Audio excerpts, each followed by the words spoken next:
जानेंगे भगत सिंह के बारे में। भगत सिंह का जन्म 28 सितंबर 1903 को हुआ। उनकी माता का नाम विद्यावती और उनके पिता का नाम सरदार किशन सिंह साधु था।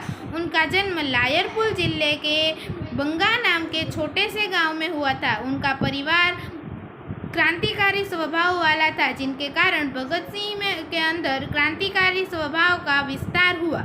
भगत सिंह के परिवार में जन्म लेते ही उनके परिवार के भाग खुल गए, क्योंकि उन्हें उसी दिन भगत सिंह के पिता और उनके चाचा को जेल से छोड़ा गया, और जिसके कारण उनकी दादी ने उनका नाम भगत सिंह रखा।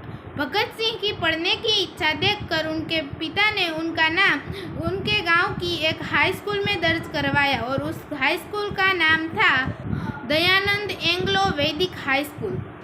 जब वह 12 साल के थे और अपने विद्यार्थी जीवन बिता रहे थे, तब जलियांवाला बाग हत्याकांड से प्रभावित होकर उन्हें 3-4 रातों तक नींद नहीं आई और वह उनके बारे में ही सोचते रहे। इसी बीच में गांधी जी ने असहयोग आंदोलन शुरू किया। देखते ही देखते देश की सारी जनता जाग उठी और अंग्रेजों के खिलाफ खड़ी हो गई।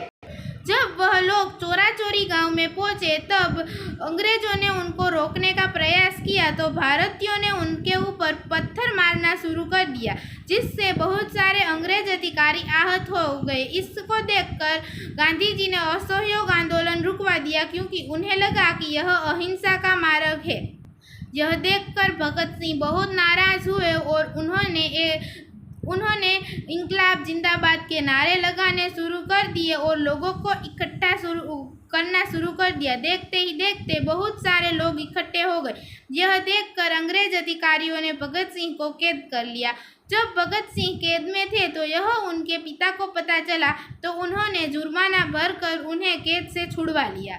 इसके बाद भगत सिंह ने एक बड़े पुलिस अधिकारी को मारने का प्रयास किया, पर उसकी जगह एक दूसरे अधिकारी को गोली लग गई, जिसके कारण उनकी मृत्यु हो गई। पूरी अंग्रेज सेना भगत सिंह को ढूंढने में लगी थी, इसीलिए भगत सिंह ने अंग्रेजों का वेश धारण किया और वह इधर उधर घूमने लगे। बाद में जब वह 23 साल के थे, तब गरीबों के खिलाफ अंग्रेज अधिकारी बिल पास करने वाले थे। उस बिल में गरीबों को सहयोग न देने का निर्णय होने वाला था।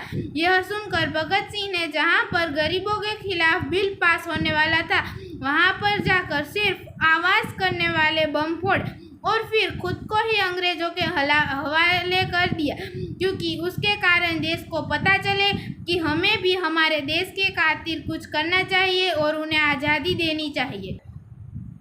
उसके बाद अंग्रेजों ने उन्हें कैद कर लिया और फिर उन्हें 24 मार्च 1931 को सुबह को फांसी देने का निर्णय लिया गया, पर उन्हें 23 मार्च 1931 की शाम 7:33 पर ही फांसी दी गई, क्योंकि पूरा देश विद्रोह करने बैठ गया। इसके लिए उन्हें एक दिन पहले ही फांसी दी गई। भगत सिंह ने जेल में रहकर भी बहुत सारे पुस्तक लिखे और बहुत सारे पुस्तक पढ़े, ताकि देश की जनता तक यह संदेश पहुंचा सके कि हमारे अंदर एकता नहीं है और हम लोग अंग्रेजों के अधीन हो रहे हैं, इसीलिए अंग्रेज हम पर काबू कर रहे हैं। हमारे भारत देश के महान क्रांतिकारी भगत सिंह हमें एक बात सिखा के गए कि हमें हमारे देश के लिए जीतना चाहिए, और उनके लिए अगर हमें हमारी जान भी देनी पड़े तो हमें वो भी देनी चाहिए। भगत सिंह का मानना यह था कि अगर हमें किसी अच्छे काम को करने के लिए हिंसा भी करनी पड़े तो वह हिंसा भी अहिंसा कहलाएगी।